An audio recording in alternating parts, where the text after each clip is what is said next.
Good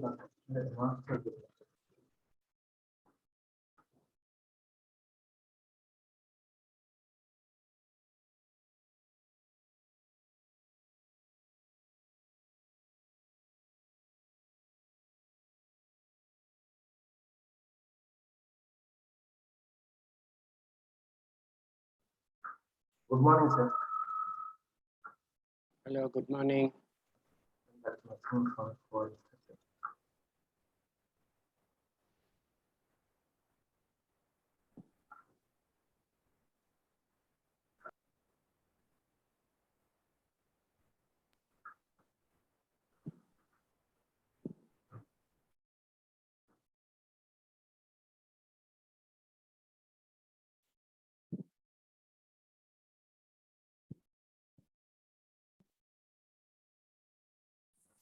Sir, good morning, Subramanian sir. Good morning, Shivareddy garu. Bagunnara?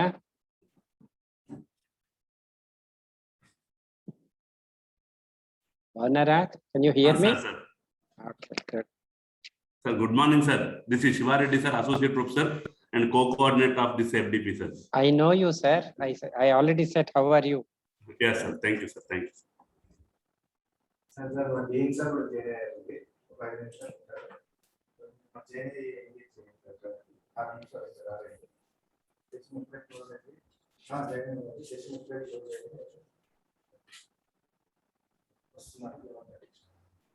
Good morning, sir. This is Martha Prasad. Good morning, Maruti Prasad garu. Bagunnara? Yes, sir.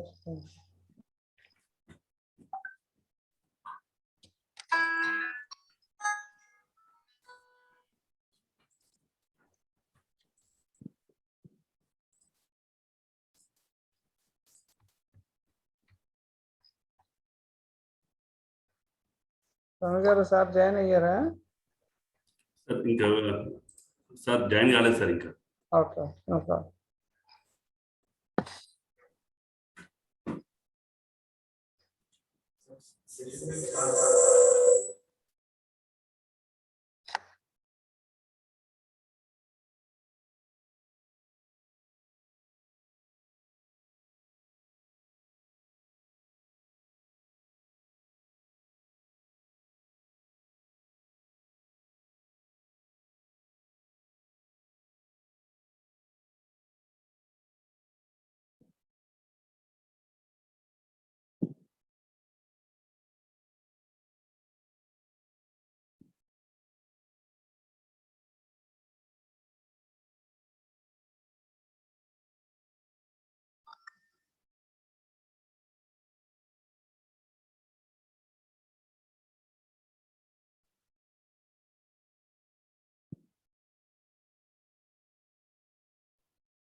Swami garu, మీరు mute లో ఉన్నారు.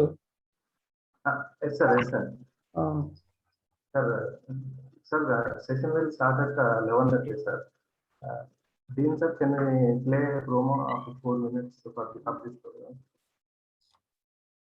If you permit, play. You know, what is that? Promo of this FDP, sir. Yeah, please go ahead. Why? Because session will start at 11:30. We have 7 more minutes. Meanwhile, Okay, fine. we'll play 4 minutes promo, sir. Yeah, please go ahead. I'm just waiting for Arul to join. Okay. Yes, yes.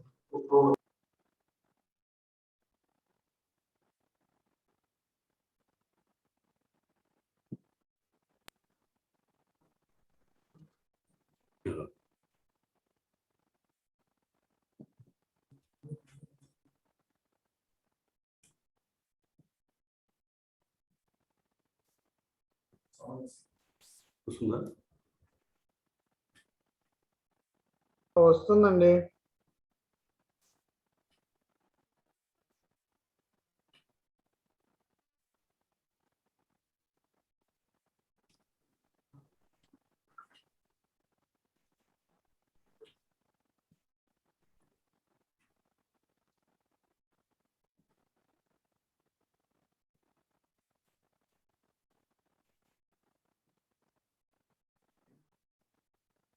నాకు అది అర్థం లేదు.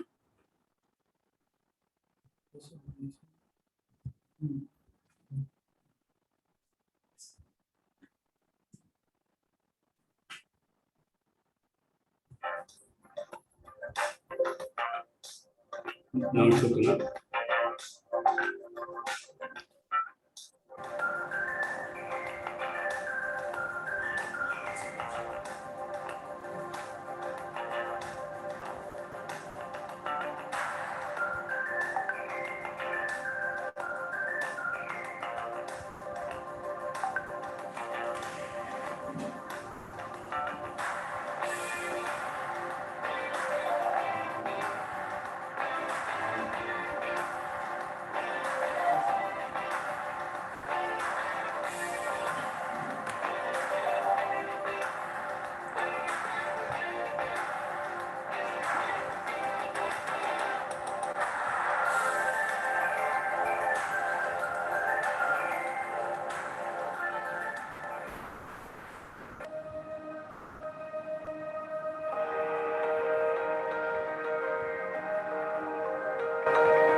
A very good morning, everyone.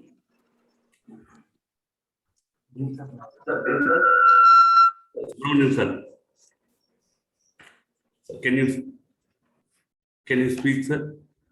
Few words regarding this FDP. What am I going to speak? You go ahead. You are the coordinator. Okay, sir. Okay. And now I would like to welcome Professor Arul Laxminarayan, IIT Madras, to deliver a lecture on Maximal Entanglement states and its uses in quantum cryptography. Now I invite Dr. Govardhan, Assistant Professor Mathematics, Geetham, Hyderabad, to introduce Professor Arul Laxminarayan, IIT Madras. Good morning, one and all. This is Dr. Govardhan, working as an assistant professor in Geetham University, Hyderabad. It's my privilege to introduce our distinguished speaker, Professor Arul Laxminarayan. Professor Arul Laxminarayan is working as a faculty member Department of Physics at IIT Madras since 2003.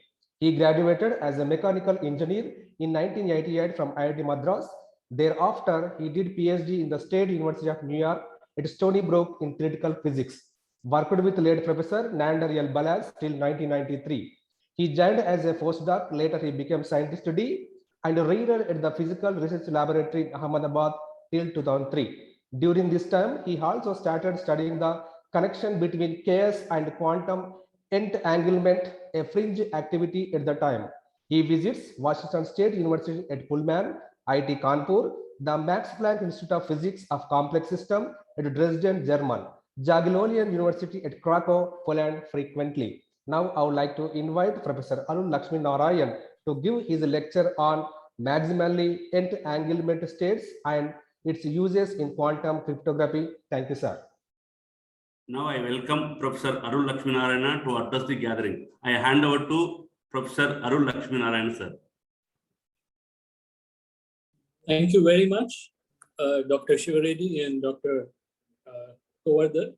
And can you hear me clearly? Yes, sir. Yes, sir. Thank you. Thank you. So it's my pleasure and privilege to be here. And I see that my senior colleague is there, Professor Subramanian, and also my other senior colleagues are also there. And it's therefore a pleasure to be here and also meet young, new people. Now, if you could just give me a little bit of feedback before I start sharing my slides, because I have, at the moment, I have a kind of introduction to entanglement. I can go into maximally entangled states and applications, but has there been already a background of entanglement which has been developed in this workshop? Or should I introduce entanglement and notions of quantum entanglement? Would that be more, which would be something which is preferred? The introduction. Sorry? From introduction, sir. It would be better to have an introduction. Yes, sir. Yes, sir. Okay, because then we will go in, if time permits, we'll go into more into the maximally entangled things. But I thought that given the, it may be good to develop the background. Now I'm sharing two screens because my sound is not that great on my laptop. So I'm using this, I'm going to share it on my laptop and I'm going to use the iPad for the audio visual. So let me just go ahead and share.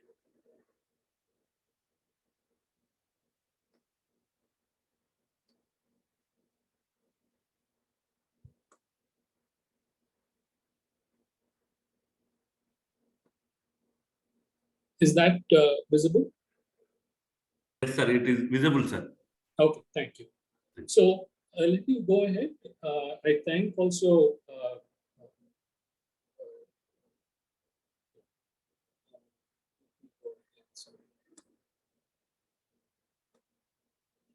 yeah. So I have about an hour and a half is what I thought. So roughly till 1 hour, 1.5 hours. But please feel free to stop in between. And may I just have an idea of the audience? I know that there are distinguished people there as well. I don't want to bore a lot of people, but the audience is consisting of faculty there as well as students, or how does it work? Maximum for faculty. Only faculty. Maximum 80% faculty. Okay, thank you. But at the same time, please feel free to stop me, as I said. Thank you. So I'm going to talk about entanglement, which is one of the major properties of quantum mechanics, which is today in the news for various reasons. But actually, its understanding sort of very remarkably was appreciated almost as early as quantum mechanics itself. So as you know, in the 1920s, quantum mechanics was developed by various people, but most importantly, by Heisenberg and Schrodinger. And then Schrodinger's equation, as we call it, is kind of the basic equation for almost all of physics today. Now, Erwin Schrödinger himself realized in 1935, there was this, as you know, this dialogue between Einstein, Podolsky, Rosen's paper, which is known as EPR, and Bohr, as well as Schrödinger. And Schrödinger had these very deep insights, which later on, we even today are current. So, but he realized the importance of entanglement. And actually, there is no better person than him to tell us what it is. So I thought I will share here an English translation. It's available on the net. So when two systems enter into temporary physical interaction, so we can just imagine two particles coming together and then separating away, some kind of scattering event. And when after a time of mutual influence, the systems separate again, then they can no longer be described in the same way as before. I would call that not one, but rather the characteristic trait of quantum mechanics.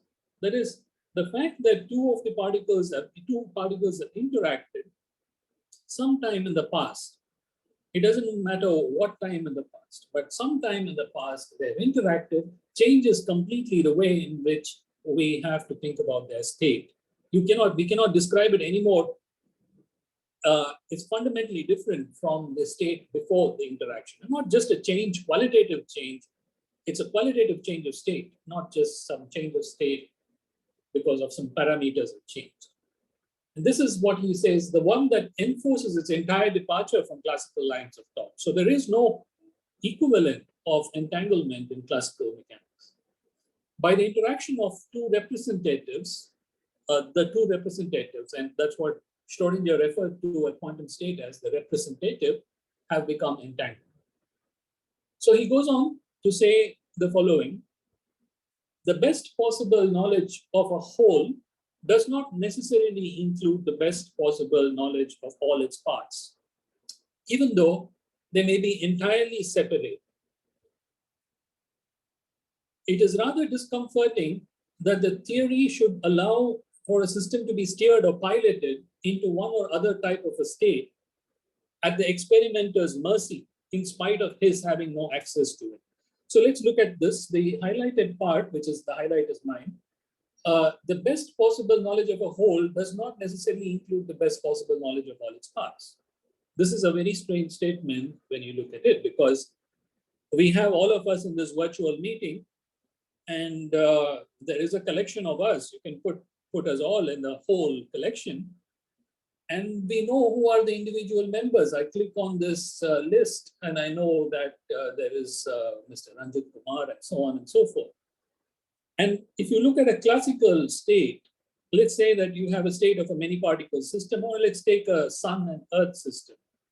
If you know the position and momentum of the Sun and Earth together, certainly you know the position and momentum of the Sun individually, and the position and momentum of the Earth individually. In fact, individually, the states together make the whole.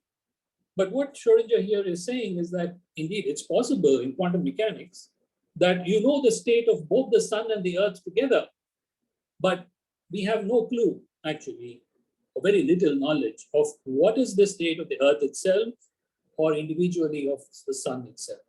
So this is what he is saying. The second part of it is very interesting as well. He says it is discomforting, and he was always uncomfortable with the theory which he developed, namely quantum mechanics. It's discomforting that the theory should allow a system to be steered or piloted into one or the other type of a state at an experimenter's mercy, in spite of his having no access to it. So this word steered is a very interesting word, and it has come back into play now. So quantum steering is now a very hot topic, but it was a forgotten word for nearly 80 years or 70 years or so. Okay, and then people realized the importance of what Schrödinger was talking about here, because what Schrödinger was talking about is something which I'm going to illustrate very simply right now. Talking about classical, just giving a classical analogy, if you take a coin, it has two states, let us say. head and tail. And then we can describe a state of two coins. One coin state is head or tail. And those of you not familiar with quantum mechanics, and I assume most of you are because you are already there, the state is, I mean, this bracket notation is to just indicate a state. So you could take this, let me use a pointer. Yeah. So this is just indicating that the first coin is a head, and this one is indicating that the second coin is a head. This one is indicating first coin is a head, second coin is a tail. And we know that there are 4 possibilities. That's it. So these are the classical possibilities, so to speak. But quantum mechanics says that each of these is a valid state. And superposition tells us that superposition, which is a fundamental aspect of quantum mechanics, says that superposition of possible states are also valid physical states. In fact, all of chemistry exists because of superposition, and we exist because of chemistry. So in effect, all of the superposition. So here we can superpose, let's say, a state in which both coins are head with both coins are tail. This is a valid state of 2 coins in a quantum mechanical sense. But now we can ask, what is the state of coin number 1? Is it head or is it tail? And we'll be in a quandary because actually we cannot associate a state to either the first coin or the second coin. This is precisely what Schrödinger meant when he said that the best possible knowledge of the whole, and we know the state of both the coins together, it is this. It does not mean that we know the state of the individual. So in fact, we know almost nothing. Suppose you had only access to one coin, you can try to measure and see whether it's head or tail. Actually, you will not figure out head or tail, so to speak. Okay, so the state is completely random. This is maximally mixed state. So you can ask whether these kind of things are only mathematical things or not. And in fact, as I said, a lot of chemistry and so on depends on entanglement. You have shared electrons between atoms and molecules which are forming bonds, but molecules in themselves are very small. And maybe there is entanglement in these molecules, but it doesn't affect us in a dramatic way, like this head and these 2 coin examples. Can we actually find separated systems which are entangled, separated in space, so that we can say, oh, this one here and this one here, they are entangled? And so this is in fact being the miracle of the technological developments which are been coming with, along with scientific developments in the last 20 to 30 years. The answer is yes. But before I go there, let me point out to one system where this is very largely used and which can be demonstrated in a classroom situation because of the connection between polarization of photons is really a quantum effect. But we all know what polarization of light is. So it's an electromagnetic wave, and there is an oscillation perpendicular to the plane of propagation in a free wave. And we have these light can be polarized along, let's say, a plane, and you call it a plane polarized. So here we have a source of light. This is unpolarized light. It's passing through a polarizer with an optical axis, which is, let's say, aligned along this. Then it's going to produce light. It's going to select light, which is only polarized, let's say, along this direction, which we call vertical. And then if we measure this polarization by putting a polarizer, which is, let's say, also aligned along this vertical, you're going to have 100% transmission, and you're going to get here a vertically polarized light. And in fact, polarization is also a property of a single photon, which is a extremely quantum, as you know, the quanta of light. And so even a single photon can have similar, same things. And another analogy to use is spin, but I'll come to that. On the other hand, if your polarizer was inclined at some angle, let's say 45 degrees, then you know that the polarization will be around 45 degrees. If you put now a polarizer like this, 50% of the intensity will come along this direction and 50% will come in the horizontal direction. vertical and horizontal. Okay, so there will be 50-50 split. And if you look at it from a quantum mechanical point of view, there is a probability of half that the photon will be in this state and probability of half that it will be in this state. So you can keep lowering the intensity of light till you have few photons going through this polarizer. And in that case, the 50% intensity will just go to 50% probability for being up, vertically polarized or horizontally polarized. So this is for a, let's say, a single photon source. So let me also give here some pictures of this. So let's call a horizontal polarizer some state which is 0. It could be like the state head, which I talked about for the point, and vertically polarized, let's say 1. Okay, so these are the two states of polarization, which are distinguishable states of polarization. But you also have these combinations, linear superpositions of these, which produce different states of polarization. So, but it's still only a two-dimensional space. So 0 plus 1 gives you these polarizers. 0 minus 1 gives you this polarized 45 and 135 degrees. Okay, so these are all states of polarization. How do we create entangled polarization, polarized light, like this particular state of the coin, like this coin here? Can we make? So this has been developed quite interestingly in the last 20 years or so. People realize that they can use nonlinear optics and create these things. So this BBO crystal is a nonlinear crystal, which is this optical down conversion, which happens in this. So a single photon breaks up into 2 photons with frequencies which are down converted frequencies, so that the sum of the frequencies adds up. So there's energy conversion, but basically there are now 2 photons. And these 2 photons are actually polarization, and they are correlated in their polarization. So, so it creates 2 beams, 2 cones of polarized photons. So this is a horizontally polarized cone. So this is along this cone, you have horizontally polarized photons, and along this, you have vertically polarized photons. But the interesting thing is what happens at the intersection. There is a small intersection of these 2 cones, and at these intersection points, you have 2 photons, which is a horizontal. If one is a horizontal polarized, the other is vertical polarized, but it can also be the other way around.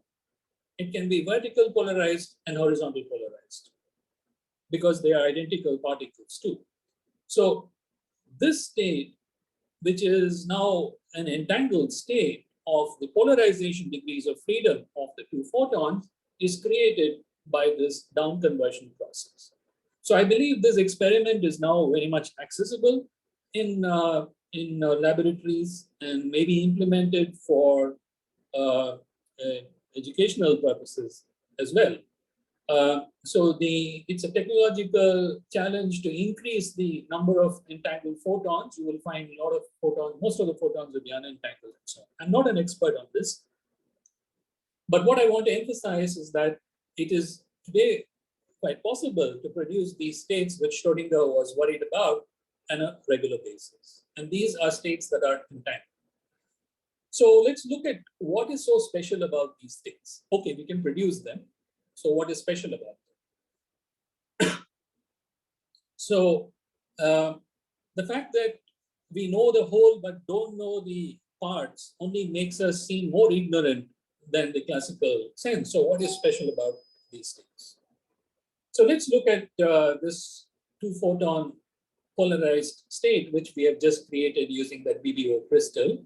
So photon A and photon B, horizontal, vertical polarization. This is the state. Now, let us say that we choose to measure photon A. They are, by the way, different. So this is the important thing, that they are coming out from different parts of the beam. So they are, after some time, well separated. So you have 2 photons that are well separated, but their states are entangled. So this is where the key point is the difference between, let's say, molecular entanglement and so on. So you can take one of the beams, let's say we call that the A beam, we can identify that, and we put an X filter, that is a horizontal filter. Then we will get this horizontal polarized A. But then we know for sure what will be the polarization state of the B photon without doing any further measurements. It will be vertically polarized. We know that. Although there is now a probability that you will also get a vertical polarization for A, in which case you know that B is a horizontal polarized. So what this tells you is that there is a correlation between the polarizations of A and B. If polarization A is horizontal, then the other one is vertical, and vice versa. Please note that actually it's a probabilistic event which is correlated. So it's slightly more than, I mean, it is much more than actually if you have, let's say, two socks, one of it is red, another is black, and you send one of these socks to somebody and another to somebody else, and one of them sees that it's a red socks, the person knows that the other is a black.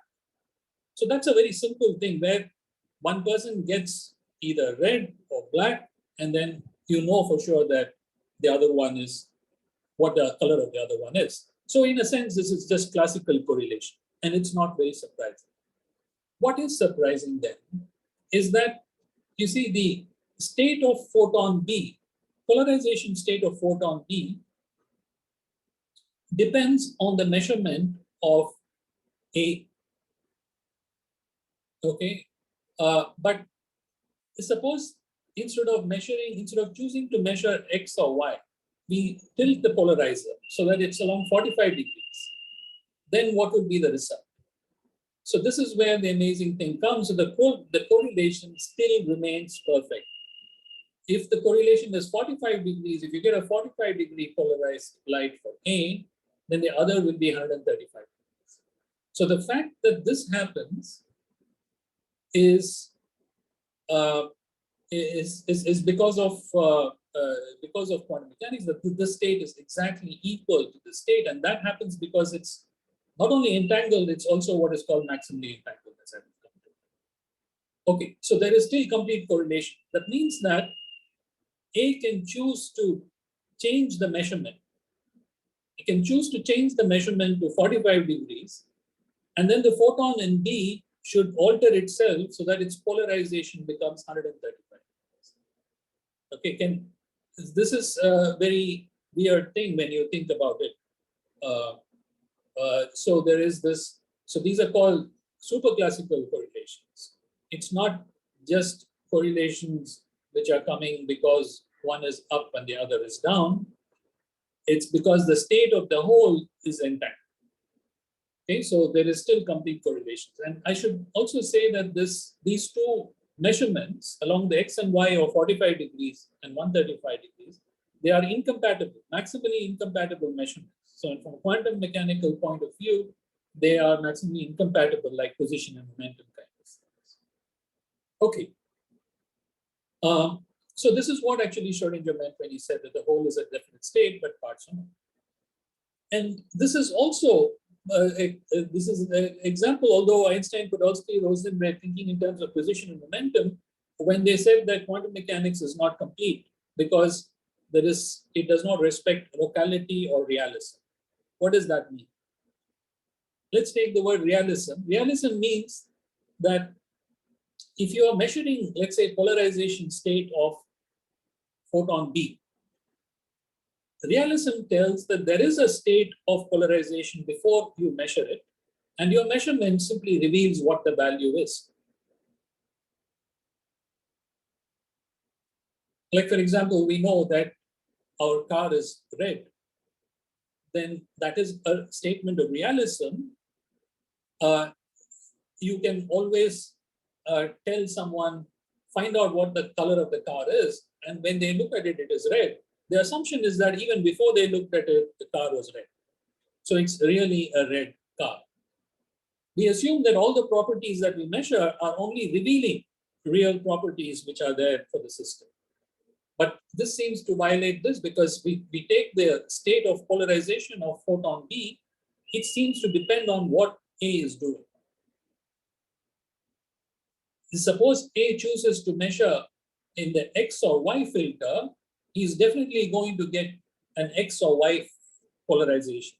But if she chooses to measure along the 45 degrees, he's sure to get either 45 degree or 130. So this seems to, and in fact, you can, this 45, you can rotate it to any angle. So this is what Schrodinger meant when he said he was now uncomfortable. He said it's rather discomforting that the theory should allow for a system to be steered or piloted into one or the other type of state at the experimenter mercy, in spite of his having no access to it. So A, which is traditionally called Alice, has no access to Bob, B's photon. Yet B's photon is completely at the mercy of Alice's choice of measurement. So this is what is so strange about Alice, about entanglement. Now, there's nothing strange about Alice. Now, about locality. This word locality, by this they meant that changes that you make here should not affect non-local areas which are not related by a speed of light situation. Okay, so there's no instantaneous changes. So the properties, so you can only affect local properties by local fields and local measurements and so on. But this one seems to be non-local, because A is doing something. It can be very far away, such that there is no light signal coming to B, faster than light kind of transmission. So it seems to also violate special theory relativity. Of course, it does not do all that, which is well understood these days, and it was also understood very shortly then. Although entanglement seems to violate these things. So indeed, quantum mechanics is correct. Entanglement is a non-local property, but it does not violate special relativity. Okay, so Professor, what is non-local or local property, non-local property you mean in this system? Yeah, thank you. So let's look at this itself. For example, let's take one of these. One of these photons. If we put it through some polarizer, we are changing the state of that. We are doing it locally, so that we understand. We say that we have put it in this vertical polarizer, and what is coming out is either vertical or it is absorbed. So we know that this is fine. But if Alice sitting somewhere is doing something, and that is changing the state of your photon, then that is non-local, especially if there is no signal that can come from there to where the changes occurred here. If the change is instantaneous, that would be non-local. Is that clear? Thank you. So, so now, apart from polarization degrees of freedom of light, there are many other realizations of. So, by the way, polarization degree of freedom was the simplest, in some sense, simplest quantum system, because it had only two states, independent states.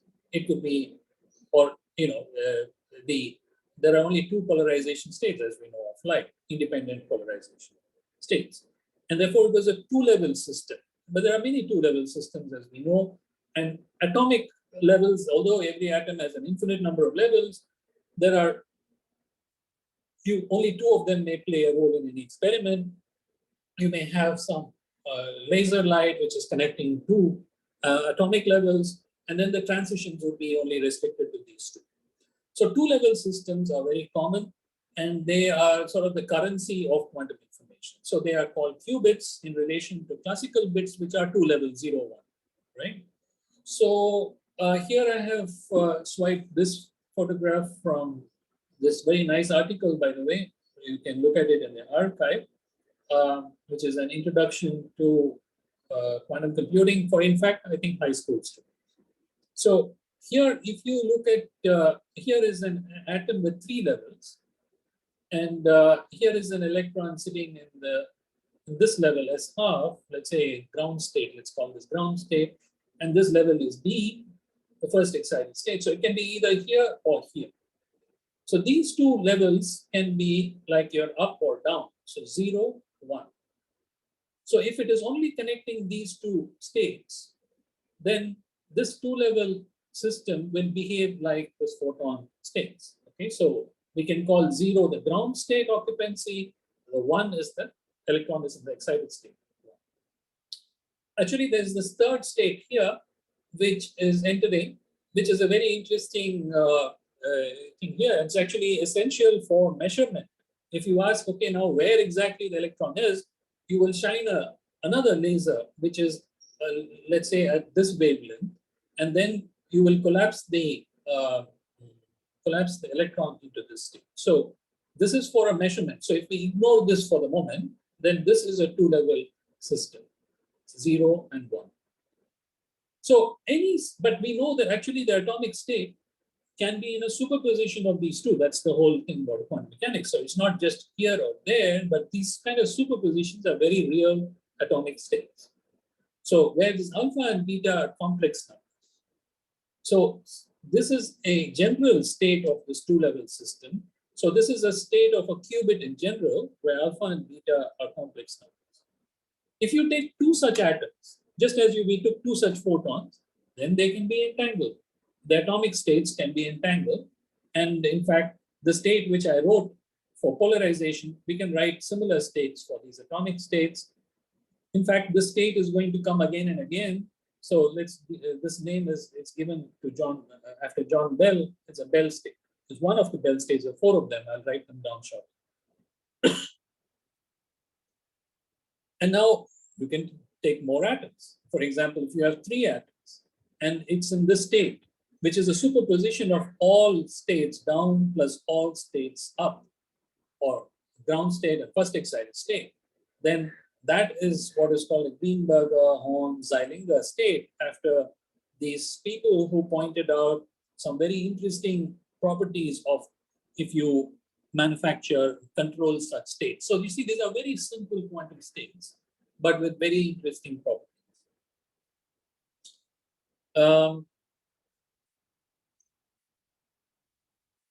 So I'm not going, this is just an hour talk, but the introduction of these kind of notions, we said that Schrodinger appreciated entanglement way long ago at the beginning of the quantum mechanics, almost at the beginning of the quantum mechanics. But the developments started coming in the 60s, 1960s, and John Bell played a very instrumental role because he took it out of the realm of philosophy and metaphysics and so on by putting numbers to it. He said, okay, let us now test. Can we have a test whether locality and realism are being violated or not? So he said, let us assume locality and realism. And then those are what he called classical assumptions. And then he derived certain inequalities for some correlations between, let's say, 2 particles in some state, in any state. Okay. Under some assumptions of measurements, like binary outcomes, 0 and 1, he derived some inequalities. He said that if these inequalities are violated, that means that locality and or realism is being violated, which is what quantum mechanics seems to be doing. So, so this came in the 1960s, and then people started testing whether these Bell inequalities were being violated. The first experiments were in fact done with photons, and in the 1980s by Aspect and others, and it did show that Bell inequalities was being violated. So I'll come back to this a little. The no cloning theorem in the 1980s, which said that the unique properties of this of quantum mechanics, including superposition, means that you cannot take a state and make copies of it if you don't know what that state is. So arbitrary states cannot be copied. So if suppose somebody gives you a sheet of paper and says, make a copy of it, all you need is a Xerox machine. You don't need to know what is there in that sheet of paper for you to copy it. Any material on the paper, any decent Xerox machine will copy. So, but the corresponding quantum copying machine is not there. It's impossible. It's impossible to create such a copying machine that whatever state one may give, it takes a copy of that and gives you in another particle. So this is called the no cloning theorem. And then there is a very interesting protocol called the teleportation, which I will spend some time on. In the 1990s, it was developed, forms a very important. The fact that quantum systems have more security than classical is coming from its basic thing that measurements destroy the state of a system. And therefore, this is used to advantage in quantum cryptography. Entanglement may or may not be used in cryptography protocols. But definitely quantum superposition is used. Then quantum computing, of course, now that's a major thing. Using quantum mechanics for computation. That means that we are going to create a quantum computer. So the computer itself is operating on basis of things like superposition and entanglement. And the field got into a lot of excitement in the 1990s, 1996, 95, and so on, with these two algorithms, one due to Peter Shor and the other due to Love Grover, was developed. Peter Shor found how to factorize efficiently very large numbers. And all our internet security, our credit card security relies on factoring large numbers. If anybody can factorize large numbers, we should not use our credit card. So, but Shor said that, well, it showed how if you did have a quantum computer, this can be an easy task to do. And Grover search is similarly searching an unstructured database. If you're given a phone book, you can very easily find the name of a person because it's alphabetically ordered. And then you can find the phone number from it. But suppose you're given the phone number and you're asked to find the person, this will be an extremely difficult search because it's not ordered according to the phone number. So that is an unstructured database. And basically you need to search almost to the order of how many entries are there. Let's say there are n entries, you have to do an order n search. What Grover showed was that if you do quantum mechanics, you can search and order square root of n. So this is a major development as well. And then actually people showed that you cannot do better than that. And therefore, quantum computing is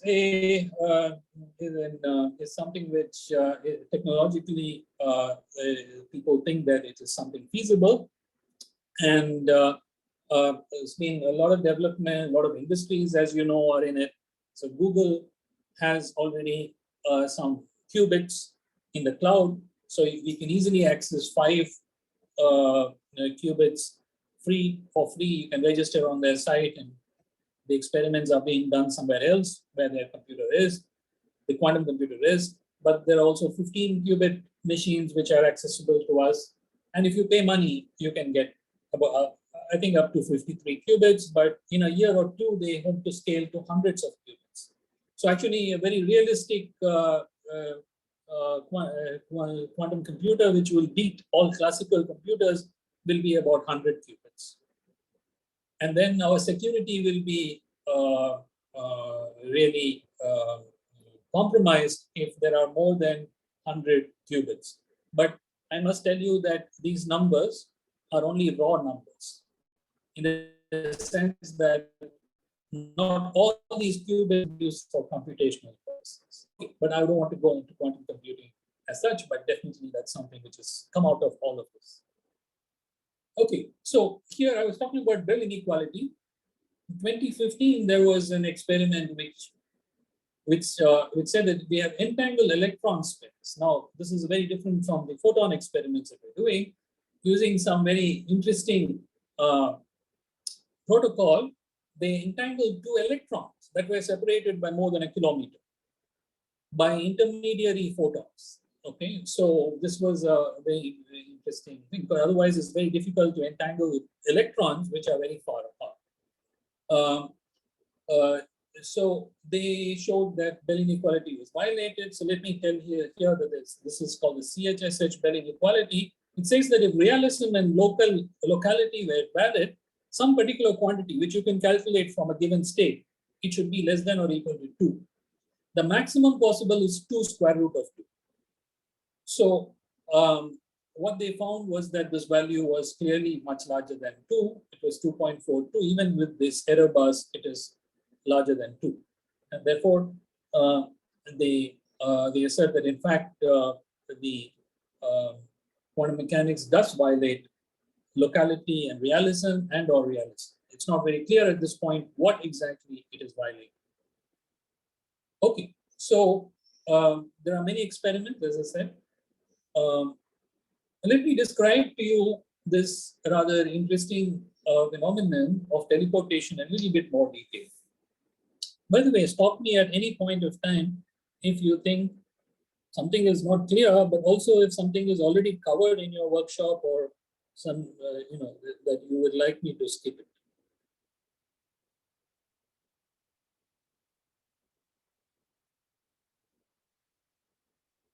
Okay, so this particular protocol, which is called teleportation, as you know, the word is coming, I think, from some Star Trek kind of thing, wherein there's a beam me up Scotty line, where this, it's a beautiful thing in today's world of coronavirus, where you're sitting somewhere, I'm sitting somewhere, so nobody is taking a plane and going anywhere. But if we had a teleportation, all you needed to do was teleport.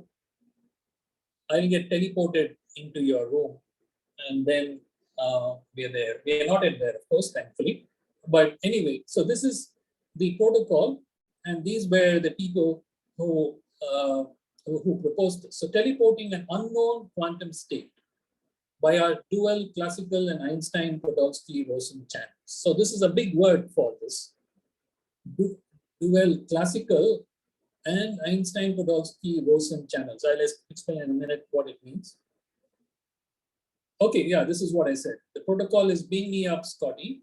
So let me, actually, I think I have a cartoon for that in the next page. So let me explain it like this, using this cartoon, which I have taken from this NASA website. Although it's not entirely accurate, but I think it is pretty much accurate and it serves the purpose. So first of all, there are 2 people, well, maybe there are 3 in this drama. So there is Alice, there is Bob. These are the main actors, Alice, Bob. Now, Alice has a photon with her stored in this box. Okay, there's a 1 photon, let's call it the yellow photon. This is a yellow photon. Now, Charlie is a person who can produce entangled photons, like what we described first. He has some down conversion crystal, etc. So he's produced 2 photons, A and B, which are maximally entangled in this Bell state. To be precise, yeah, maybe in this state. Okay, 0, 0, plus 1. So he's produced such a pair of photons. So there are 2 of them. He sends one of them to Alice and the other to Bob. Okay, is that clear? So Alice gets one of these entangled pairs and Bob gets the other.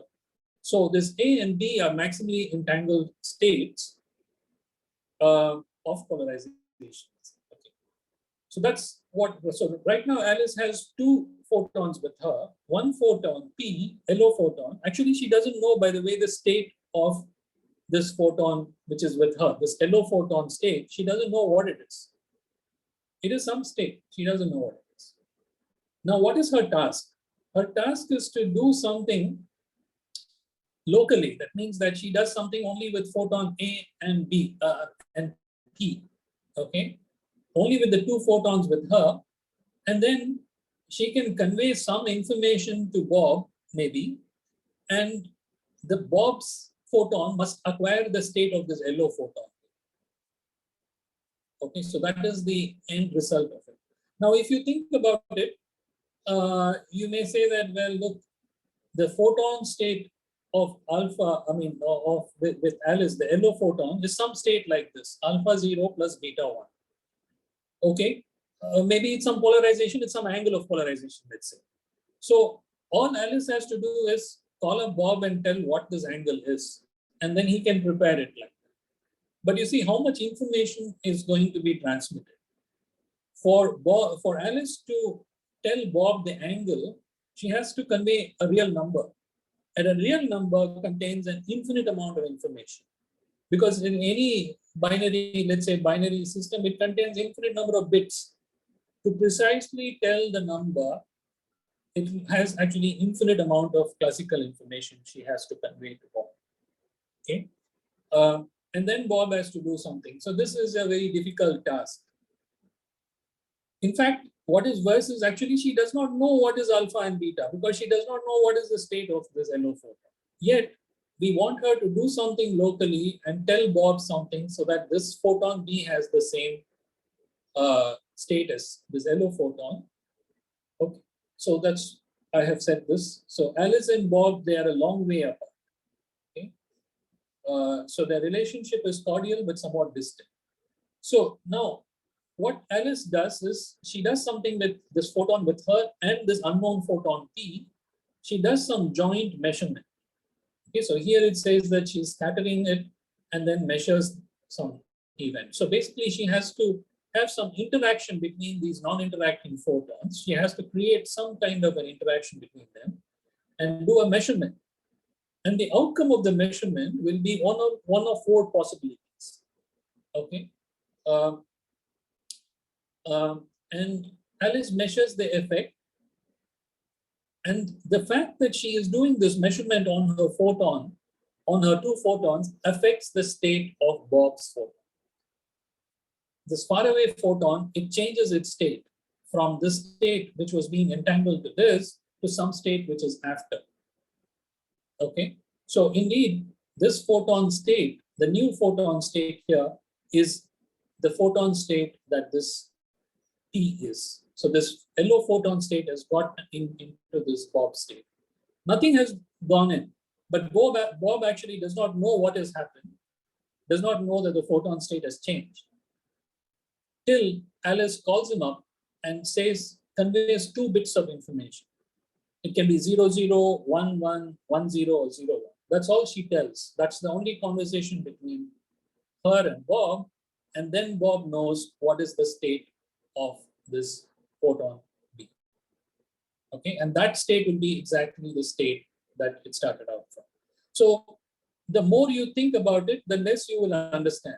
So I encourage you to think about it in leisure. So we will look at the mathematics of it in a short while, but is there any question at this point about my description of it? Because that may not be the most compact description.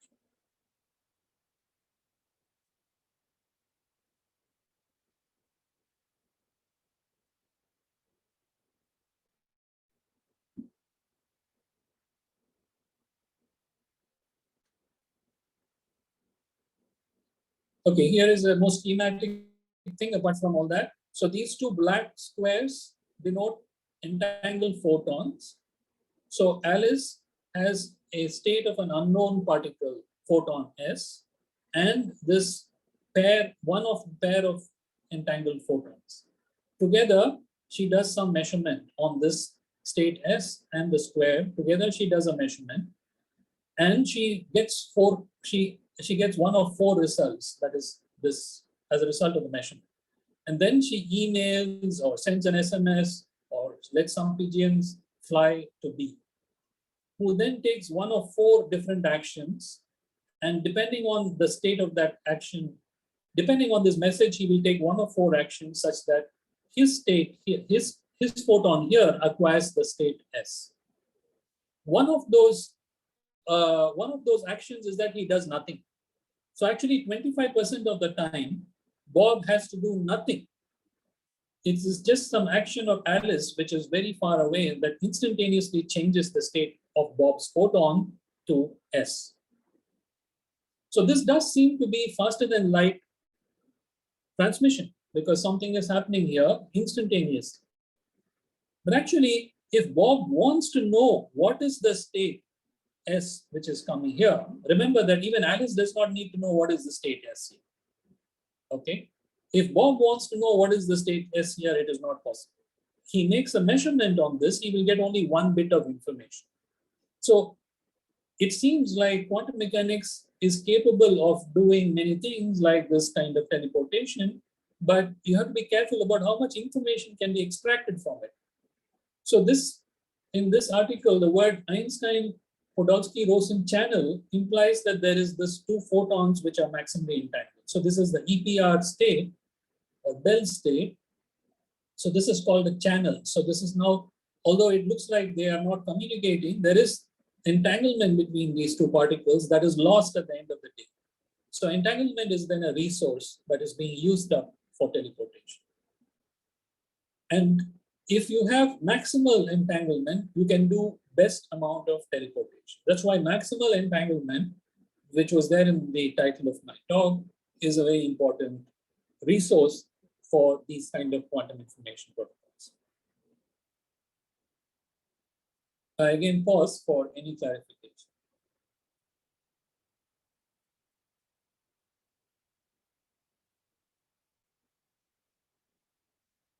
So there was actually, this paper was, I think, 93. So in 97, there was a first experiment of, there were two experiments actually, of teleportation.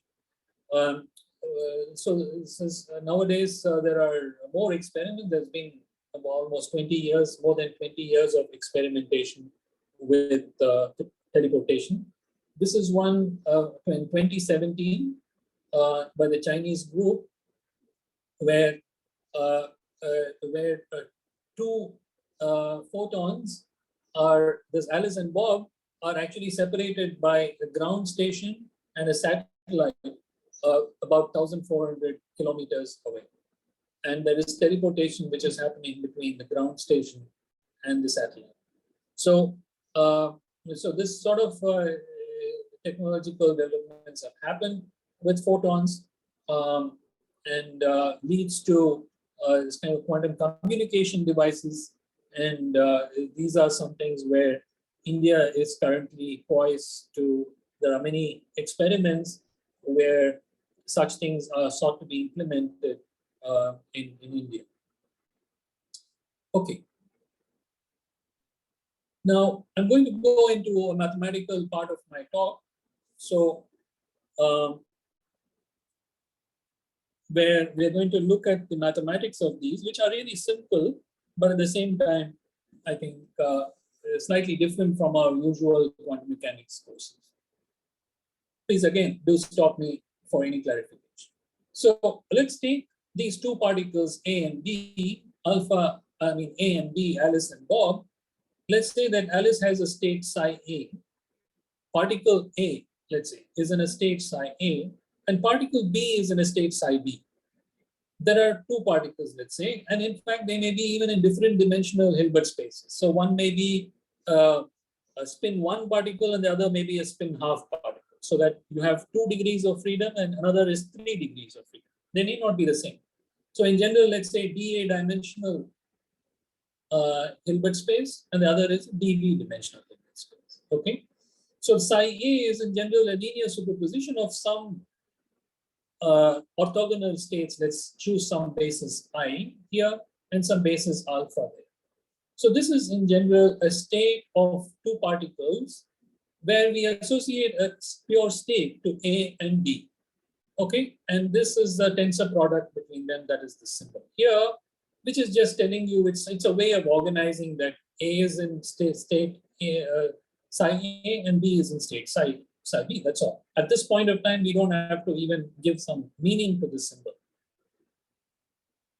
Meanings come when we associate such things. So this is in fact a tensor product which has distributivity. Okay, so if the A system is in a superposition like this, then we can describe this joint state as a superposition of these two joint states, where A is in A, psi A, B is in psi B, and A is in psi A prime and B is in psi B. Okay, this seems a very natural thing to do from a physical point of view as well. And here is another thing. So this is just multiplication by a scalar on a state psi A, and then the other state is psi B. Now we know that multiplication by a state is not changing the state itself as a whole. And therefore we are going to say that this state is the same irrespective of whether this scalar is multiplying A or psi A or psi B. So this seems like a very trivial property, but actually this is what is a cause of many of these strange protocol results. And a tensor product I defined here more clearly, a tensor product which we will get from here. So let's just go back here, this one here. So we'll just take an inner product of both of these with I alpha. Then we get this statement here. But this is just telling you that this is the state, this is the ith component of psi A, this is the alpha component of psi B, which is just AI B alpha. So the tensor product has a very elementary meaning like this. So if you have a vector which is two-dimensional, let's say A1, A2, and the other is three-dimensional vector, the tensor product between them is simply got by taking the first, multiplying it by this vector. So A1 multiplied by this vector, actually this should be B1, sorry, B1, B2, B3. And similarly A2 multiplied by this, B1, B2. So you get a six-dimensional vector by multiplying tensor product of two vectors of. So this is a state of a qubit, this is a state of a qubit, a three-level system, and the state of a joint state is a six-dimensional vector.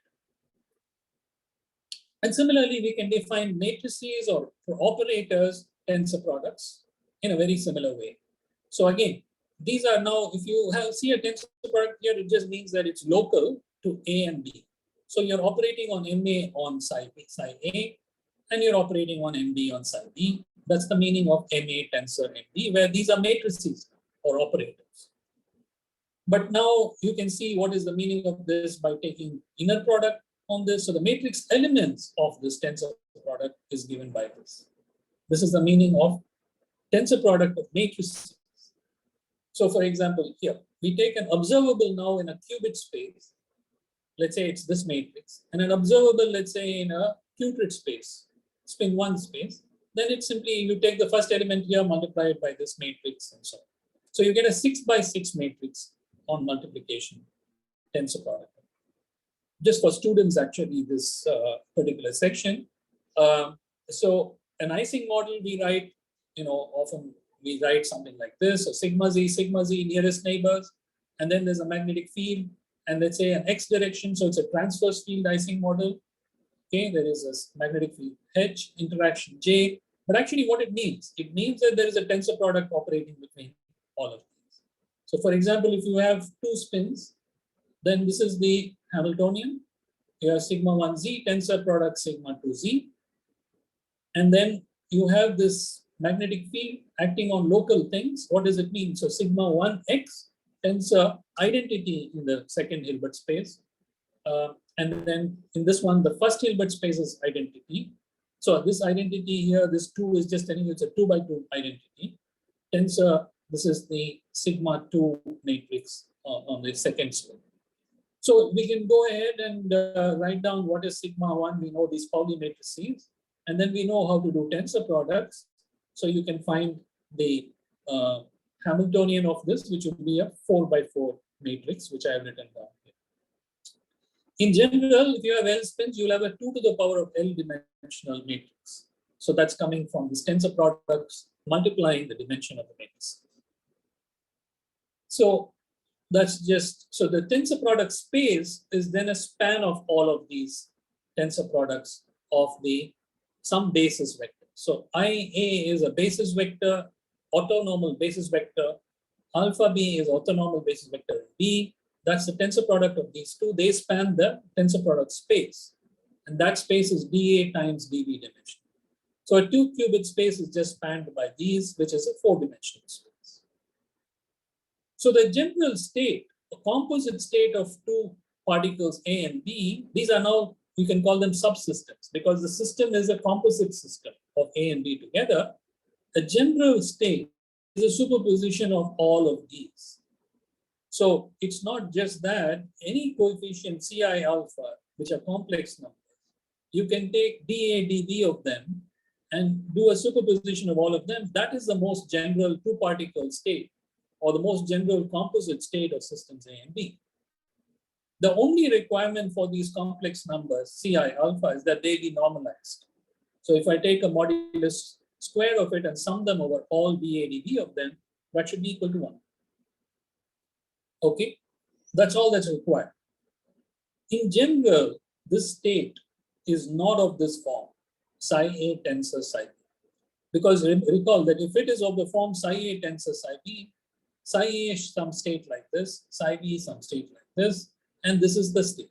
But this state need not be in general like this. For you to see that very clearly, just ask yourself how many real numbers go into such a product state or complex numbers. There are these dA complex numbers AI, and there are dB complex numbers D alpha that go into the construction of this. So even let us ignore the normalization. Okay, so then you have dA plus dB complex numbers that go into the creation of this state.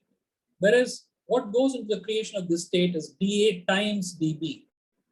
So there are vastly more number of degrees of freedom in this composite state dynamics. For example, if you take dA to be 10 and dB to be 10, you have 100 complex numbers determining the state. Whereas for such a state of 10 and 10, you have only 20 complex numbers. So these states are unentangled states because you can specify the state of A and B individually. State of A is psi A, state of B is psi B. In general, the states are not unentangled states or product states like these. And in general, they are actually entangled states. So in fact, that is what we will see. So with that background of tensor product, let's go back to teleportation and see how to do it. As a basis, we will take what's called the standard basis, which is the basis of, let's say, horizontal and polarization, if you want, horizontal and vertical, if you want. Or in terms of spins, sigma z matrix is here, the eigenstates of sigma z up and down, you can take. These are 4 entangled states of these 2 qubits, which are maximally entangled states, which, as I said, are called Bell states. We have looked at one of them, 0, 0, plus 1, 1. This 1 by root 2 is just coming from normalization. So 0, 0, plus 1, 1, 0, 0, minus 1, 0, 1, plus 1, 0, 0, 1, minus 1, 0. There are 4 Bell states. They're all orthonormal to each other. So they actually form a basis, but this basis is unentangled basis. And they form a very important maximally entangled basis. Now let's go back to teleportation. Remember what happened. Our friends Alice and Bob shared a maximally entangled state. Now I'm going to write this like this. Actually, please ignore this minus sign here. It's just plus. So they have this maximally entangled or entangled state 0, 0, plus 1, 1. And as in addition to that, this is the yellow photon of Alice. There is the state alpha 0 plus beta 1. Okay. So this is now the joint state of all of them together. By the way, I've written 0, 0 inside a ket here. It just means that this is 0 tensor 0. Just being lazy here. Various ways, as you know, of writing a tensor product. Okay. So now let us just expand this out. Ignore B and look at only A and C. Okay. You have terms like 0, 0 for A. Now we take the 2 Bell states, phi plus and phi minus. There is a 0, 0 plus minus 1, 1. Therefore, if we add phi plus and phi minus, we'll get the state 0, 0. So what we will do is rewrite the state. We are doing nothing but rewriting this state in terms of the Bell states for this photons with Alice, namely A and C. That's all we are doing. So we are going to keep B as it is. And this is a miracle which you need to do to convince yourself that I'm not lying. Okay, that this is just a rewriting of the state. but it's a rewriting which allows us to write it this way, where there is phi plus is the state of, so this is the Bell states here, maximally entangled Bell states of A photons with A Alice, A and the LO photon. And this is the photon with Bob, okay? Now this is the same state as before, nothing has happened. This is where now the most important thing happens. Alice does a joint measurement. This is the interaction between the two photons with her in a Bell basis. So since the Bell states are orthonormal, you can do a what's called a von Neumann projective measurement such that the resultant state is one of these states, one of these phi plus, phi minus, psi plus, or psi minus. Okay, so the state A and C get entangled, and they would be in one of these Bell states. So this is called a Bell measurement, and in an experiment, this is the most challenging part. Of course, it's challenging to create entangled pairs, but even more challenging is to actually construct this Bell measurement on the pairs that Alice has. But let's say that Alice has measured, and then let's say that she has got this state phi plus for her pair. Then you can ask, what is the state of the photon with Bob? It is this alpha 0 plus beta 1. But that's exactly the same as the state of the LO photon with Alice that she began with, you see. So that is the magic of teleportation. The others are just there. You can easily manipulate. So the others are also closely related to this. So if she gets this, she just has to tell Bob to change the sign of 1. So he can do that by applying appropriate Pauli nets. So that is the one of the 4 possibilities. These are the 4 possibilities. Because she gets these 4 possibilities, these 4 Bell states, she will send one of these 4 information, 2 bits of information to Bob to convey which of these. And then the state is teleported. Yeah. Are there any questions? Clarification?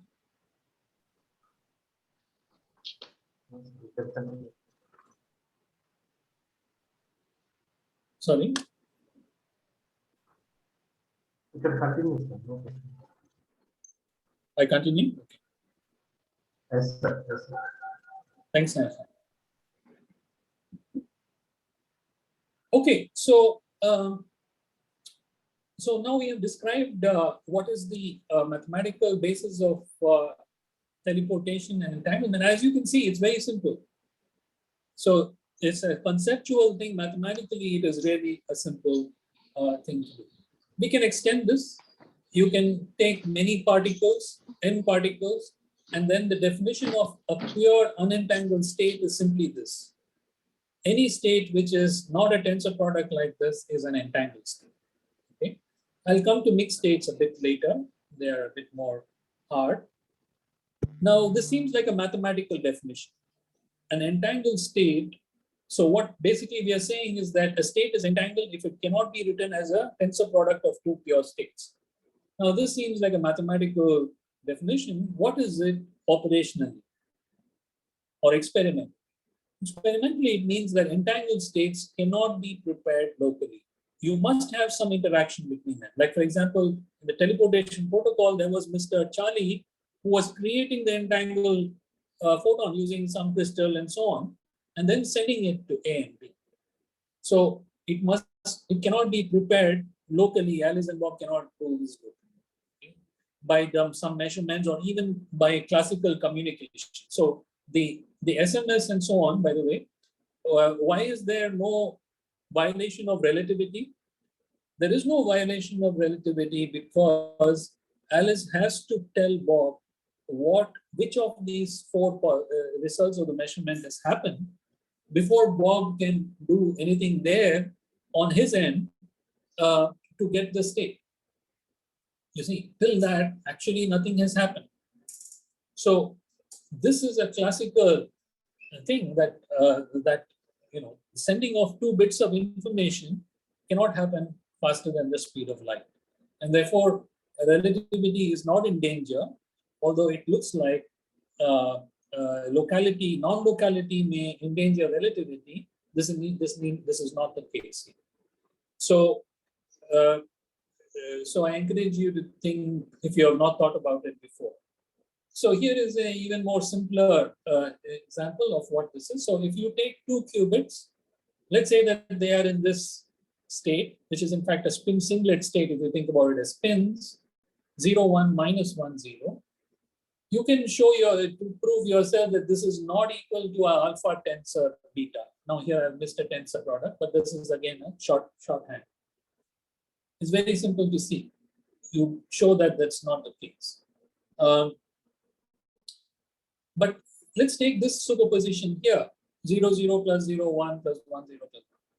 It looks entangled, but it does not, because it can be written as this tensor product of 1 plus 0 plus 0 plus 1. So it's in fact, if you think about it as polarization, these are 2 45-degree polarized photons. Okay, so because we are writing it as in the basis of vertical and horizontal, it is looking complicated, but actually it's an unentangled state. So in general, suppose you're given a general 2-qubit state like this, where these are now complex numbers, how does one figure out whether it's entangled or not? So it's not obvious. You can't just look at it and say, you have to do a calculation. And in this case of 2 qubits, it's a very simple thing. You just calculate the determinant of a matrix, which you find from taking these coefficients and making a matrix A out of it. Okay. And then if the determinant is 0, then it is unentangled. Otherwise, it is entangled. So most of the states will be entangled. Actually, almost all states will be entangled. Entanglement is not some strange property. In fact, unentangled states are a strange property. Okay. So we will come to such a matrix A. See, out of a state, the state here is consisting of 4 numbers because a 4-dimensional vector. But we are making a matrix out of it like this. So this trick will be very useful when we are generalizing this beyond 2 qubits, the B, A, and D. So that's what I'm going to do now. Okay, so warning, just some mathematics, which is sort of compressed into a small space. And I'm also making some change of notations. From now the dimensions I'm going to call N and M, capital N and capital M, instead of B, A, and D. And the subsystems are going to be labeled as 1 and 2 rather than A and B. So subsystem 1, subsystem 2. So this is the most general state of this 2-particle state, 2-particle system, where now I'm calling the coefficients AI alpha. I was calling it CI alpha. So now, how does one find the state of a single particle, particle 1? What is the meaning of a state of a single particle? In general, as I said, it is not a pure state, psi, because it's entangled. But nevertheless, there exists a density matrix, a state rho 1, which you can get by tracing out the subsystem states of relevant to 2. Okay, so you take this density matrix, as you know, the density matrix is the outer product of psi12 with itself. So psi12 bra psi12 is an operator. You trace out degree of freedom 2. And this is the state that we can associate with a single particle. Okay, so this is called a reduced density matrix. Now, why is this the state of a single particle?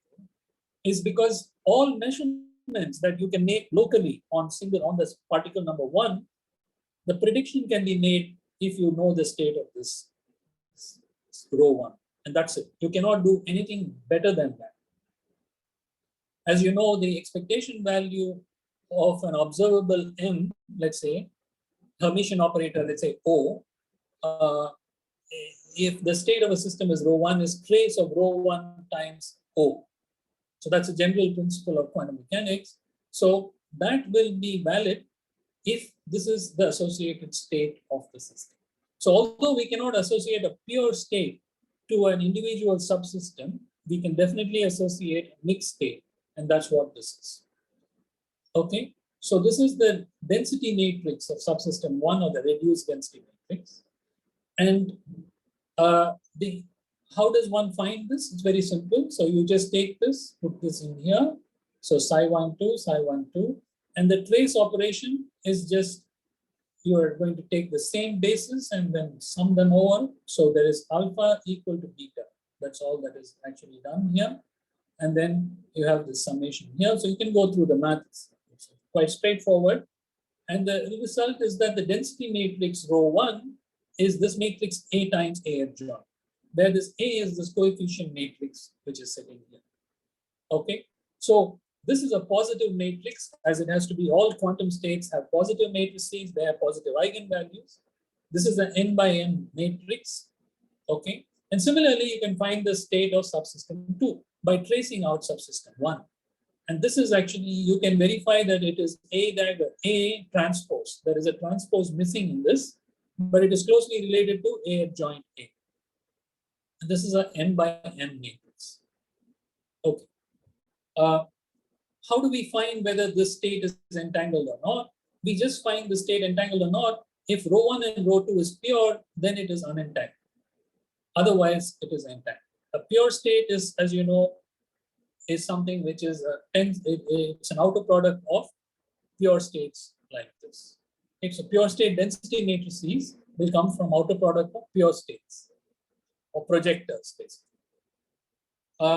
So here is a very important mathematical concept of Schmidt decomposition, which is coming from these density matrices. So what you do is you take these density matrices, rho 1 and rho 2. They are positive matrices, Hermitian matrices. You can find out its eigenvalues and eigenvectors. So the eigenvalues will turn out to be the same. Okay, so that's easy to see because the whole state is a pure state. However, the eigenvectors can be different. So these eigenvalues will not only be the same, they'll also be positive or non-zero or non-negative. They can be zero, but they cannot be negative because of positive matrix. And the Schmidt decomposition tells you that any state psi 1, 2 can be written in this form here, like this. This is the most compact form of writing this composite state, where this square root of lambda I, these are the eigenvalues of the radius density matrix, and these are the eigenvectors of this. Okay, so this is called a Schmidt decomposition. And what these lambdas are, they are very important. And they sum to 1. These are square root of lambdas. The sum of the lambdas themselves are 1. So it's like probability that's just coming from normalization of the state. And these lambdas are called the singular values of this matrix. That is, these are the eigenvalues of A times A adjoint. So this is, if you have studied principal component analysis and so on, it's used widely in science and engineering. They are related to the entanglement of the state. Finally, we can associate a measure of entanglement as the von Neumann entropy of these reduced density matrices. So these are the entropy of the reduced density matrices, or in terms of these eigenvalues or the Schmidt numbers, lambda I, it's simply given by this. And finally, the state is zero or unentangled if and only if the entropies are zero. And it is log n, where n is the smaller of the two dimensions, if it is maximally entangled. So it's just going through a bit of mathematics, but at the end of the day, what it means is that if you give me a pure state of a composite bipartite, that means there are two parts A and B, or 1 and 2, state like this, based on these coefficients AI alpha, we can construct a matrix A, capital A. From that, we can find AA adjoint, and then find out its eigenvalues. They will be these lambda i's, and then you can write this composite state in terms of these lambda i's. This is only a single sum over n of them. There will be only n of these eigenvalues, and these are the eigenvectors from these density matrices. Okay, so if it will be unentangled if and only if these Schmidt, if these lambda i's are such that one of them is 1, everything else is 0. Okay, so there will be only one term in the Schmidt decomposition. Then it means that the state is unentangled. It's a bit of a mathematics, but it's nothing. It's a very important bit of mathematics, but not very. It's just linear algebra. At some level, it's singular value decomposition. Is there any quick clarification?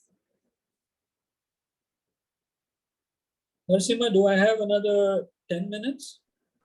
Yes, sir. Yes, sir. Yes, sir.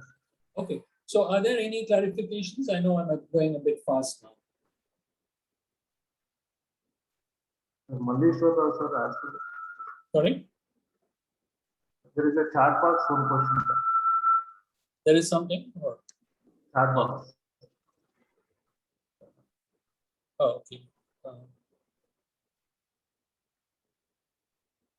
Dr. Mallishwar, sir, can unmute and speak. Mallishwar, sir. Yes, sir. Yeah, thank you, thank you. What I'm mentioning, sir, Professor. So a speaker earlier, not this session, other day, mentioned that quantum computing has strong roots in chemistry. But I'm really wondering how chemistry explains the founding concepts of the quantum computing, like superposition, entanglement, decoherence, etc. Well, I mean, in as much as quantum mechanics is essential for chemistry, I would say that I don't know really what the speaker meant. Like, for example, the speaker can also be talking about, I don't know, NMR or something like that, you know, where NMR is a strong tool for studying some aspects of algorithms and quantum computing. I don't know whether it was meant like that, but I'm sorry, I can't explain what the other speaker said. Yeah, thank you, sir. Please go ahead, sir. Yeah, thanks. Yeah, so let me not go into this aspect. And I just wanted to say that not only is a state, our typical states entangled, they are in fact quite highly entangled. So this has been realized for some time that if you take the average entanglement over all possible states, pure states, it's actually a rather large number. Okay, like for example, there is this entropy which I talked about.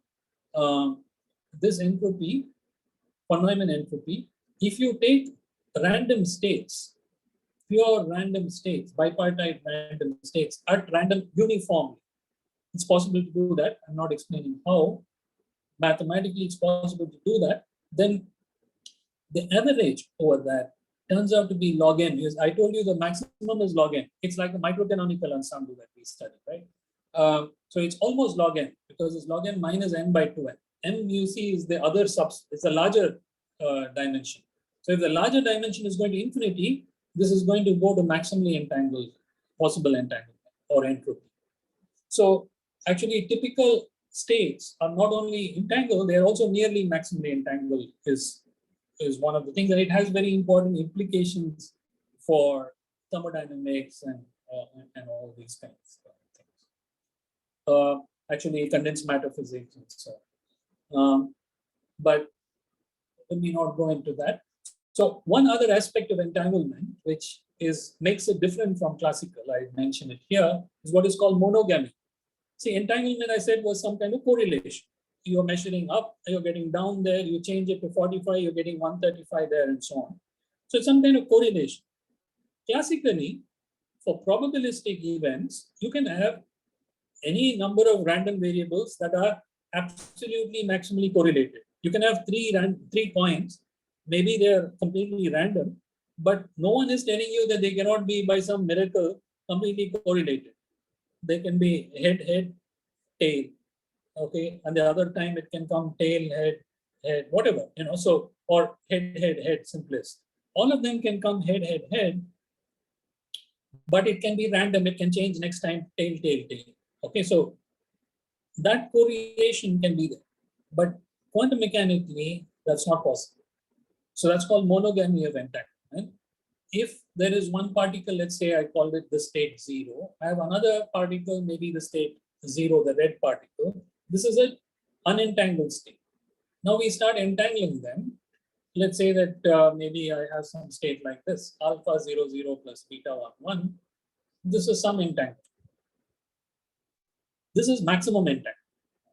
You can go through the procedure which I just indicated. It's very simple to calculate what the entanglement entropy of such a state is, because this is already in a Schmidt decomposed form. If you see, this is already in a Schmidt decomposed form, and therefore the entropy of this is simply given by the modulus alpha squared as the binary probability. Okay, so there's a binary entropy in which the probability is modulus alpha squared. And as we know, the maximum of that happens when modulus alpha squared is half, like here. This is one of the Bell states. Maximally entangled.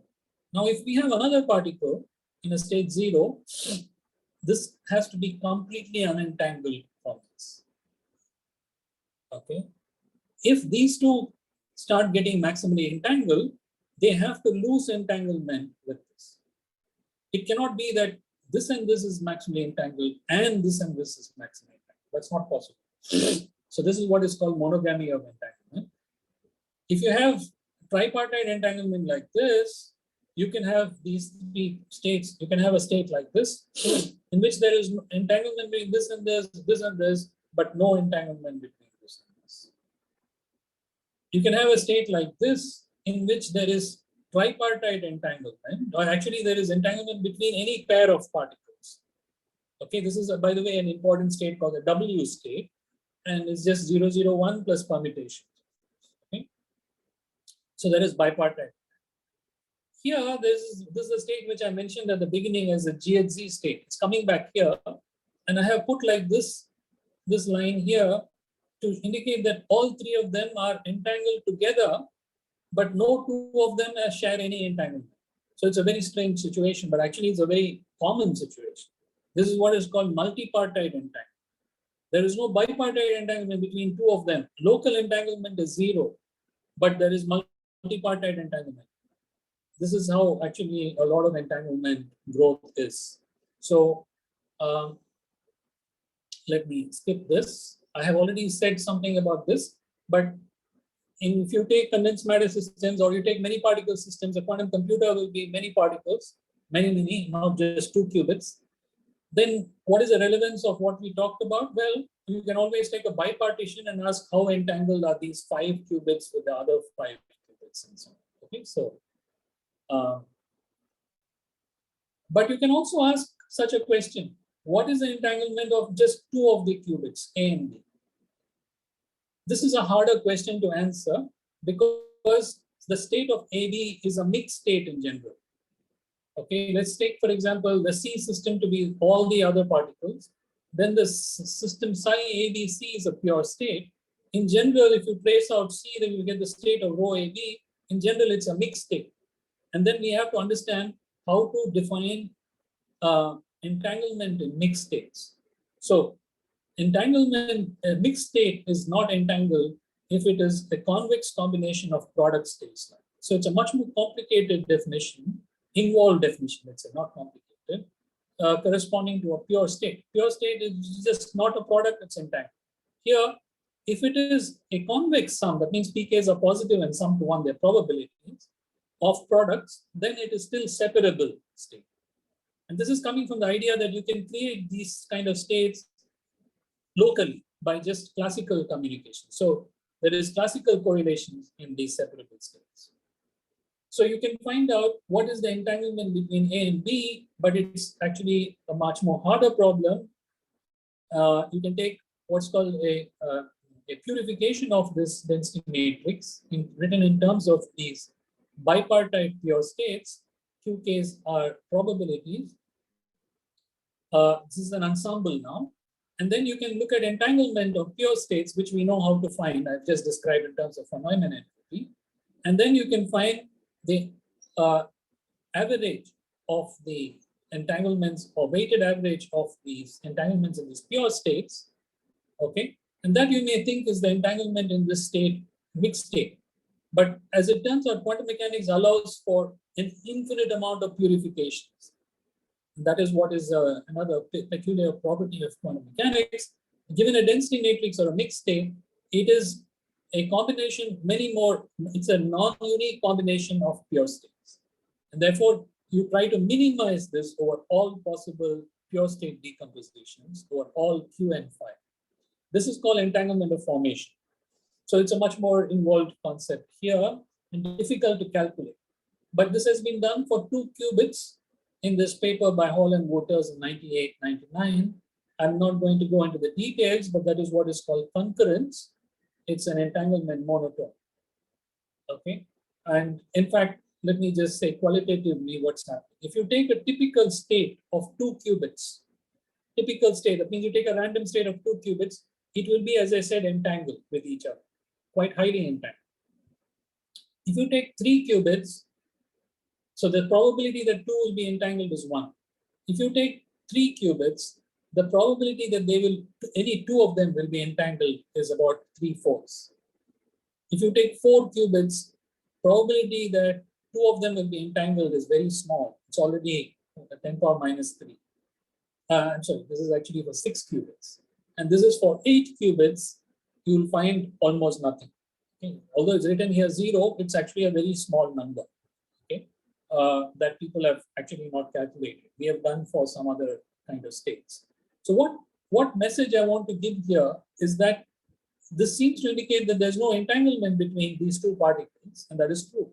But it doesn't mean that the state is trivial or simple. It means that actually the entanglement has flown or become multipartite, like this GHZ state. So entanglement has now become global instead of local. So entanglement, in fact, in typical states are globally shared rather than locally shared. There are many challenges how to detect entanglement in these kind of multipartite states, quantifying and measuring it.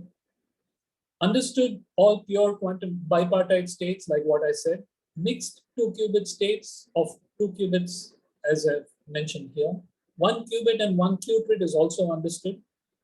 Surprisingly, there's this very simple problem of open question of even if you take 2 qubit density matrices, no one knows how to find out in an efficient way whether it is separable or not. Okay, so in fact, it's an open problem. Let me not go into these details here. I think I will stop here. Maybe let me just say, oh yeah, it is 1 o'clock. These kind of the GHZ state, which I have mentioned, I thought it's just a cool thing. So here is a book by Benson and Shishkowski, Geometry of Quantum States, an Introduction to Quantum Entanglement. On its cover is this beautiful picture of 3 rings, which you see. But I would encourage you, if you're still there and not gone for lunch, to remove one of these rings mentally and to look at the other 2. Let's say that we remove this ring mentally and we look at these 2 rings. You'll say that this ring lies entirely on top of this ring. And if you remove this and you look at this and this, you will see that this ring lies below this ring entirely.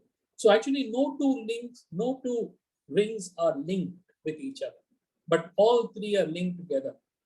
So this is like the GHZ state. It's a metaphor for a GHZ state where there is no entanglement between 2 of them, but all 3 are linked together. And in fact, multipartite entanglement is that locally there is no entanglement, but globally there is entanglement. There is a temple near my house called Marandishwarar, and you can see exactly the same thing on one of its pillars, but in the form of triangles. You can see clearly the 2 triangles will be going under each other or over each other.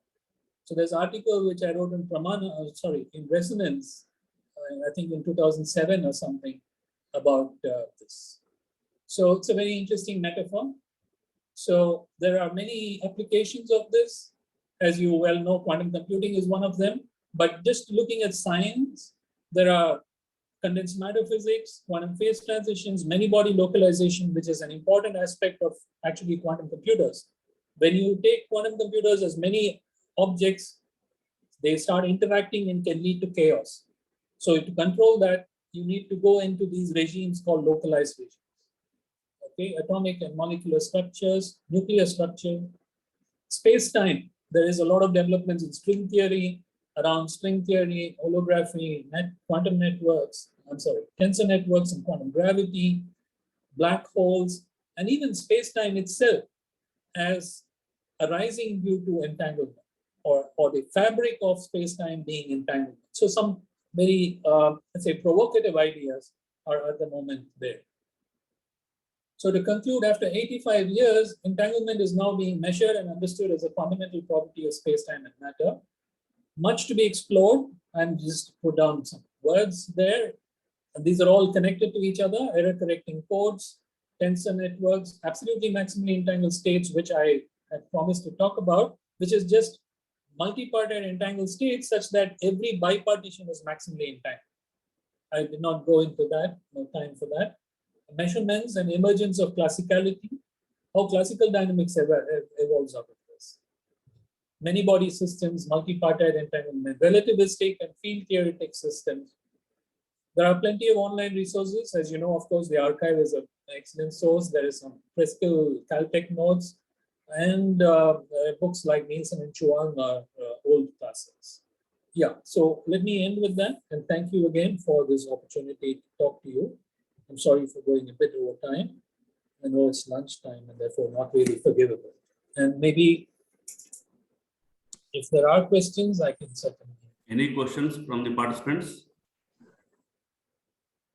There is a question in the chat box saying particles entangle at the time of generation, or is it possible to entangle later? You mean like in a particle creation? Is that what? Yeah, what I mean, sir. Okay. It's possible to entangle later also, because any interaction will create entanglement. So even if you have unentangled particles, there are some electrons or something, and they are, let's say, they start interacting, then that creates, in fact, that's how it is typically. If you take some ion traps and so on, which is a common thing, there is the interaction between them is what is creating entanglement. So any interaction will create entanglement. Okay, sir. Okay, thank you. Any questions from the participants? Professor. Yes, please. Professor, Yes, EPR pairs are allowing to make a teleportation, and also, of course, we have QKD, right? So, can we use the same approach for a GHZ state? Because we take if we take a 3 qubits. Absolutely, it's a good question. So, in fact, multi-partite maximally entangled states are used for what is called parallel teleportation. And also for secret sharing and so on. I'm not really an expert on these aspects, but you can, if you're interested, look at these things like parallel teleportation, and there are different kind of protocols for teleportation, and as well as secret share. So things like GHZ states are very useful in that, and generalizations beyond these to multi-partite states, which I have not talked about. Okay, thank you. Very nice idea. I'm seeing first time this GHZ state. I did not know before. I could get this idea immediately. Hopefully, it can work. Thank you. Any questions from the participants? Thank you, sir. Thank you, sir, for your knowledgeable lecture for this ATAL 5 days FDP. And sir has discussed maximally entanglement states and its uses in quantum cryptography, and classical versus quantum correlation, some quantum information milestones, and geometry of the quantum states. Thank you, sir. Thank you for your wonderful lecture, and it is very useful for our researchers and participants, sir. Thank you. I hope so. Thank you so much again. Thank you very much, sir. Bye. Bye. And thank you, everyone. Thank you very much, sir. Thank you very much for accepting the invitation and delivering the lecture on this platform, sir. Thank you, Dr. Swami. Yeah, it's nice to see you. Yeah, thanks for all the keeping me informed. Thanks. Thank you. Now I request all the participants to break for lunch and rejoin at 2:15 p.m. using same Zoom ID. For 12th session, Dr. E. Suresh Babu, NIT, Warangal. Next 12th session by Dr. Suresh Babu, NIT, Warangal. Please join sharp 2:15 p.m. Thank you. Close this. I think our participants are going to share feedback of this session in chat box. Please go through it and bring the feedback on this session. Okay,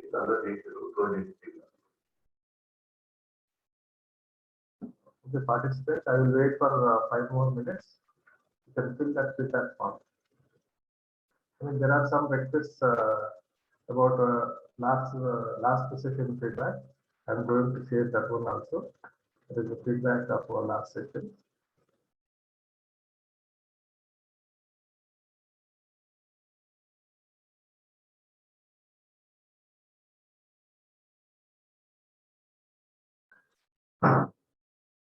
Okay, students, now I'm going to share the last session feedback. That is the 10th session feedback also with you.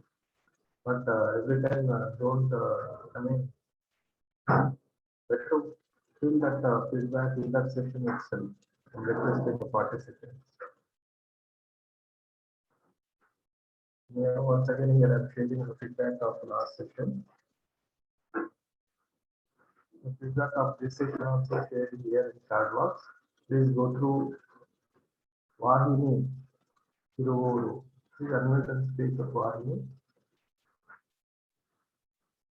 Please unmute and speak, or otherwise you can find a feedback link of session 11 as well as session 10 in chat box.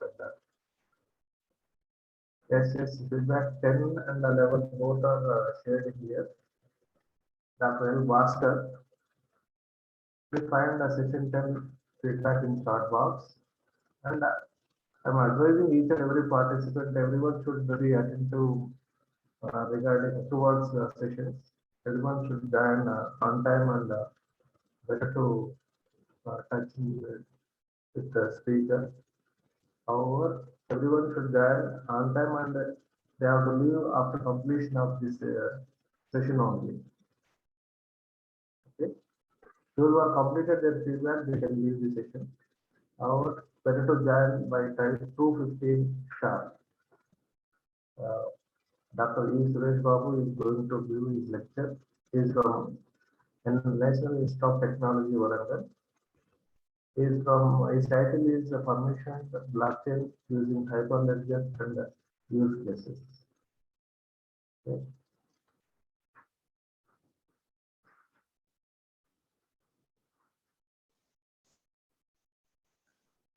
Please go to session 11 link, feedback,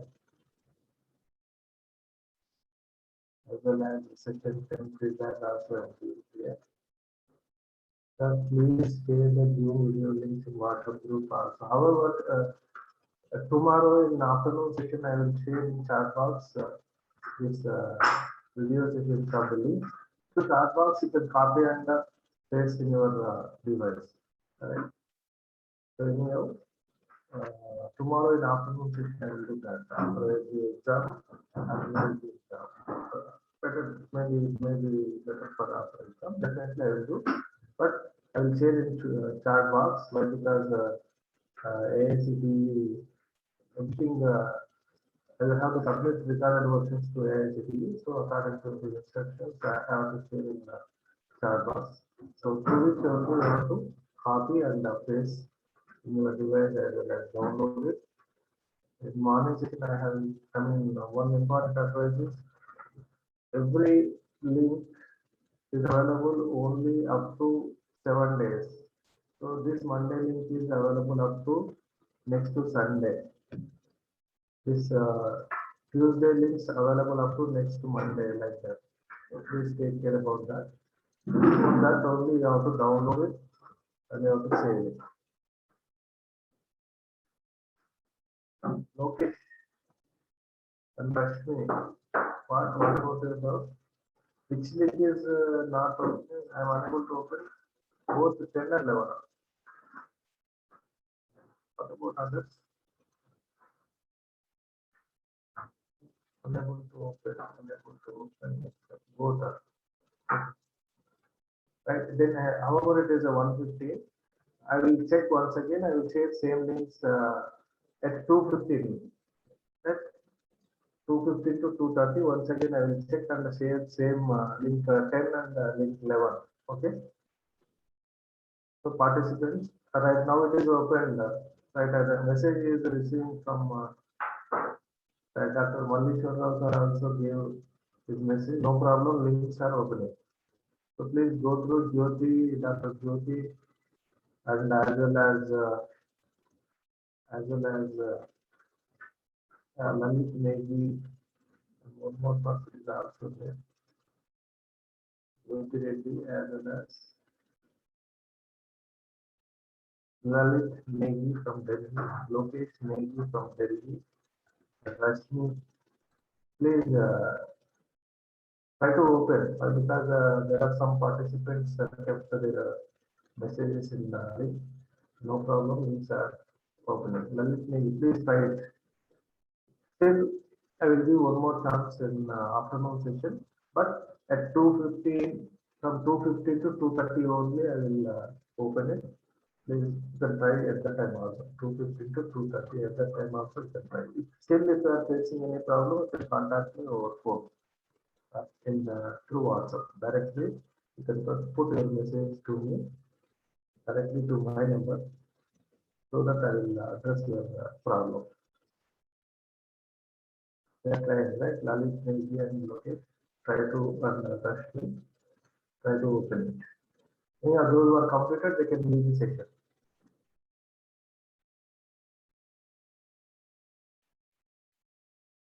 Those who are completed, they can leave the session.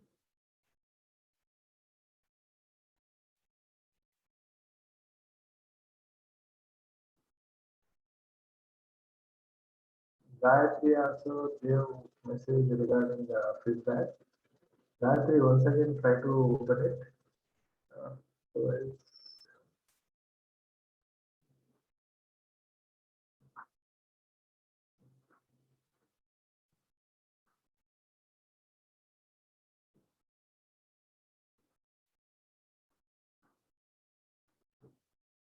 but there are some members gave their messages that it was opening.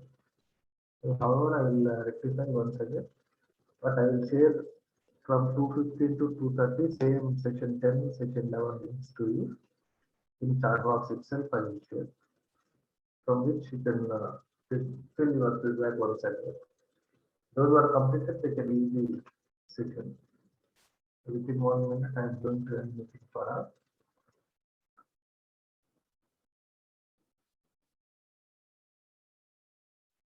Okay, please send link again. Second level is here. Second link.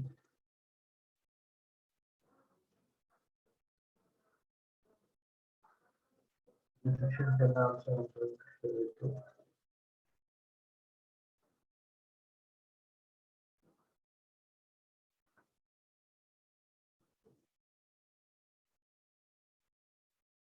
Okay, Pandu gave his message in chat on that, done is working. But still, Lokesh gave his message, sir, these links are not opening when I connect my computer, but these are working when I connect to my computer. Okay, maybe there may be some problem in network at your end. Anyway, thank you, Lokesh. Thank you, Pandu. Thank you. I'm going to end meeting for all. Everyone can leave the system, join it to 15 sharp. Thank you. Before that, if you join 5 minutes early, it is appreciable. Thank you.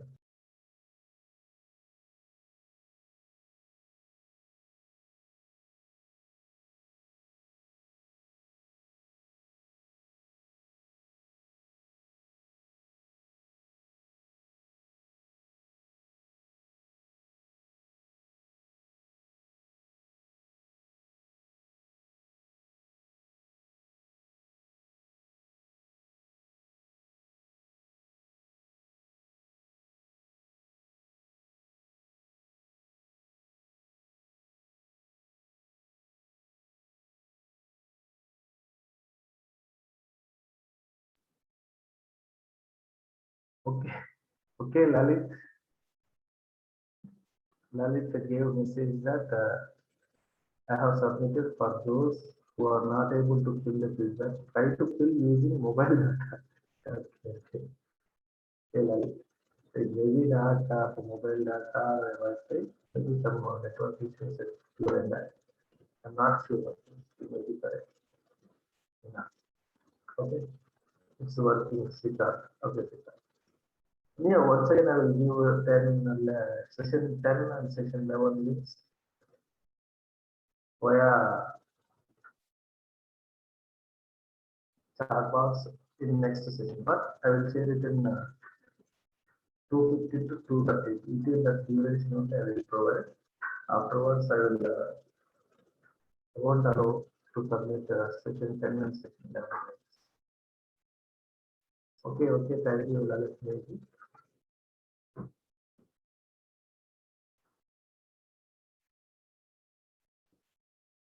Okay, participants, I am going to end meeting for our.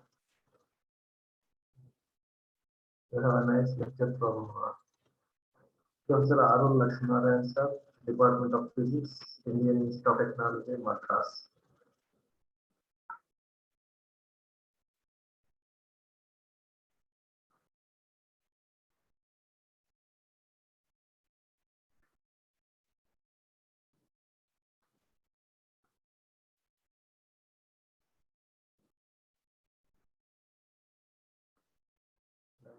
There are some lectures I'm listening.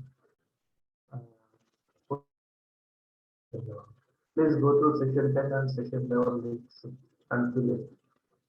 Fill and receiving responses. Please fill it.